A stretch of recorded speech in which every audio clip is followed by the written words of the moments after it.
Everyone remembers the moment the clock struck 12. The rush, the stairs, the slipper left behind like a promise frozen in glass. Fairy tales love that moment, the sharp turn, the breathless escape, the magic collapsing into silence. But no one ever talks about what came after. When Cinderella reached the edge of the forest, the night had already changed. The carriage was gone. The horses were gone. The shimmering dress dissolved into familiar fabric, heavy and plain against her skin. The cold bit gently at her arms, reminding her that magic, when it leaves, takes warmth with it. She slowed her steps. There was no one chasing her now, no reason to run. Moonlight followed her through the trees, quiet and patient. The palace lights had faded into a distant glow behind her, like something imagined rather than real. For the first time that night, Cinderella was alone. Her shoes sank softly into the damp earth. Each step felt heavier than the last. Not from exhaustion, but from awareness. The ball had been loud, brilliant, full of movement and expectation. There had been so many eyes, so many smiles, so many unspoken assumptions about who she was meant to become. Now, there was only the night, and the sound of her own breathing. She paused near the stream where the path narrowed, its water reflecting the moon in trembling silver lines. She knelt and touched the surface. Cold, real. She watched her reflection ripple and distort, unsure which version of herself she was seeing, the girl in the ashes, the girl in the gown, or something in between. The fairy godmother had said the magic would end at midnight. She hadn't explained what would remain. Cinderella wrapped her arms around herself and sat on a fallen log near the water's edge. The forest felt different now, less enchanted, more honest. No glowing lights, no sudden songs. Just quiet. She exhaled slowly. This, she realized, was the part of the story no one prepared you for. Everyone talked about dreams coming true, about escape, about transformation. No one talked about the moment afterward when the dream releases you back into yourself and asks what you plan to do next. The silence pressed gently around her, not demanding answers, only presence. She listened. In the distance, the palace bells echoed faintly, one last reminder of what had just ended.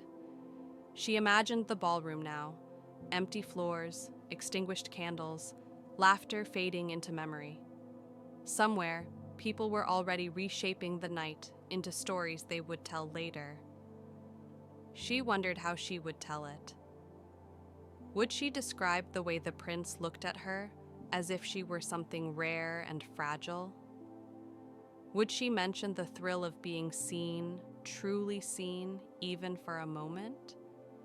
Or would she keep the quiet parts to herself, the ones that felt too real to explain? Cinderella stood and continued walking. The path home was familiar, but it felt different now, as if the night had shifted it slightly. The cottage lights appeared ahead, dim and steady. She stopped just before reaching the door. Inside, everything would be the same walls, the same expectations, the same unspoken rules. But she was not the same. That was the problem. Fairy tales never solved. She sat on the steps and let the night linger a little longer. The glass slipper was gone, lost somewhere between magic and memory. She felt its absence like a question she couldn't yet answer. Did losing it mean the night was over? Or did it mean something had begun? She thought of the prince, not as a symbol, not as a promise, but as a person. He had smiled kindly, he had listened, but he had seen only what the magic allowed. He didn't know her mornings, her silences, her patience. He hadn't seen her sweep ashes or swallow words or learn to be invisible for survival. And she wondered, quietly, whether she wanted to be chosen for a version of herself that wasn't entirely hers. The door creaked softly as she opened it. Inside, the cottage slept. Cinderella moved carefully, placing her shoes by the door, smoothing her hair, folding the night away into something manageable. She climbed the stairs and sat on the edge of her bed. The room felt smaller than it had before, or perhaps she felt larger. She lay back and stared at the ceiling, tracing familiar cracks with her eyes. The moonlight slipped through the window, painting pale shapes on the walls. She replayed the night slowly, deliberately.